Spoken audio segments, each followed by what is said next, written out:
마음으로 읽는 달라이라마. 달라이라마 존자님의 평화롭게 살다 평화롭게 떠나는 기쁨. 제8장 지혜. 우리는 생활하면서 많은 활동에 관여하고 주변의 세계로부터 막대한 지식 정보를 받아들인다.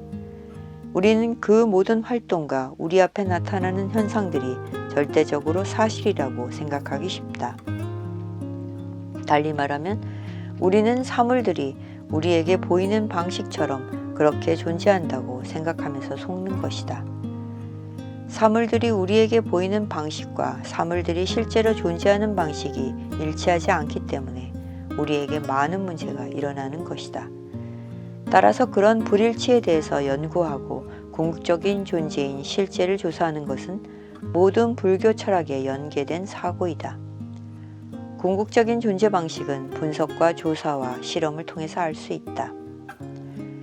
모든 불교학파는 현상들의 4가지 특징인 사법인을 인정한다. 첫째, 결합된 것은 모두 무상하다. 둘째, 오염된 것은 모두 고통스럽다. 셋째, 모든 현상은 공성이고 무아이다. 넷째, 열반은 평화롭다. 구성된 현상들은 모두가 그것이 생겨난 시각부터 본래가 덧없고 한순간도 그대로 머물지 않는다. 이런 일시성은 외부의 다른 요인 때문이 아니라 그 현상을 구성하는 원인들로부터 온 결과이다. 부분들이 결합되어 만들어진 현상과 원인과 조건들이 결합해서 만들어진 현상들은 모두가 무상하고 덧없다. 그런 사물들은 영원히 머물지 못하고 끊임없이 해체되고 있다. 이런 종류의 미묘한 무상함은 과학적 연구로도 확인된 사실이다. 구성되어서 만들어진 무상한 현상은 일반적으로 원인들로부터 온 결과이다. 우리가 여기서 특별히 관심을 갖는 것은 사람을 구성하고 있는 정신과 육체의 요소들의 집합체의 본성이다. 그 집합체는 번뇌와 미혹된 행동이 만들어낸 결과이기 때문에 오염된 것이라고 불린다. 번뇌를 지배하는 것은 무지이다. 무지는 본래적으로 존재하는 나가 있다고 믿는 착각을 말한다. 무지와 번뇌에게 지배당하는 것이 고통이고 그것을 없앤 것이 평화이다. 그래서 오염된 사물들은 모두 괴롭다고 말하는 것이다. 우리가 해야 할 질문은 우리가 끝없이 고통을 겪어야만 하는가이다. 모든 현상은 공성이다. 무아라는 3번째 특징은 우리가 고통을 끝없이 겪을 필요가 없다고 명확히 대답한다. 실제로 모든 현상은 공성이고 무아이다. 그것이 모든 현상들의 실제적인 상태이다.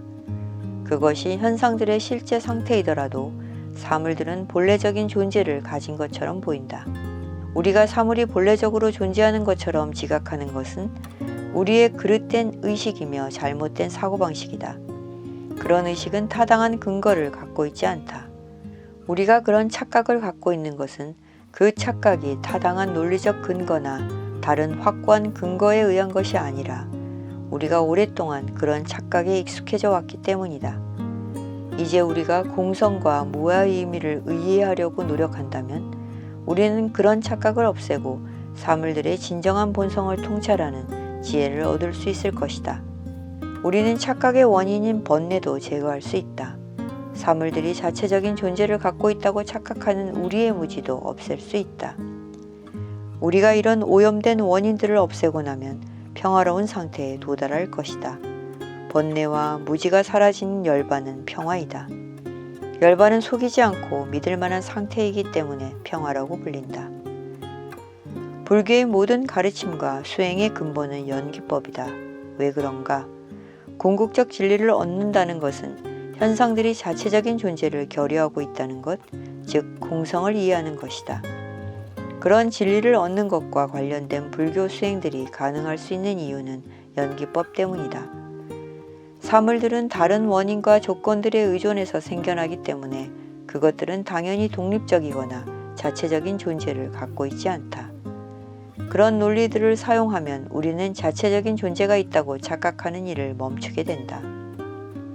그러므로 우리가 연기법의 의미를 이해하면 공성에 대해서 새롭게 이해하고 그 이해를 증진시킬 수 있다. 둘째로 사물은 다른 요소에 의존해서 생겨나기 때문에 우리의 행복과 고통은 우리의 행동의 결과라는 것을 이해할 수 있다. 우리의 긍정적인 경험과 부정적인 경험들 대부분은 다른 중생들과 관련되어 있다. 우리가 다른 중생들을 무시한다면 우리는 피해를 입을 것이고 그들을 돌본다면 우리도 이익을 얻을 것이다. 이런 가르침은 연기법에 근거를 두고 있다. 이렇게 불교의 모든 생활 방식은 연기의 개념에서 나온다. 남을 해치지 않으려고 하는 불교의 비폭력적 행동과 무아론과 그것과 관련된 명상 수행들은 모두 연기법에 기반을 두고 있다. 공성은 연기를 설명하는 또 다른 방법이다. 연기의 논리를 사용하면 사물들이 자체적인 존재를 결여하고 있다는 사실, 즉 공성을 이해할 수 있을 것이다. 이 관점에서 보면 세속적인 현상은 인과관계에 의존해서 만들어지며 그렇게 만들어진 것에 부여된 명칭으로서 존재한다. 우리는 연기법과 공성을 바탕으로 자비와 사랑과 친절함을 닦고 보시와 지계와 인내와 정진과 명상 등의 수행을 한다. 집착이나 미움과 같은 다른 범주의 마음은 사물들 속에 자체적인 존재가 있다고 믿는 착각의 근거를 두고 있다.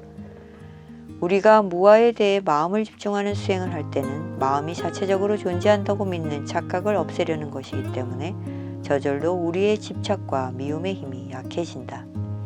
우리가 공성 수행과 보리심을 닦는 수행을 병행하면 두 수행이 서로를 보완되면서 우리 마음의 잠재력을 증진시키고 강화시킨다. 마음속에 상상한 영상을 보면서 공성을 파악하는 명상에서는 주관과 객관이 분리되지 않고 하나가 되며 개념을 통해서가 아니라 직관적으로 공성을 이해하게 된다.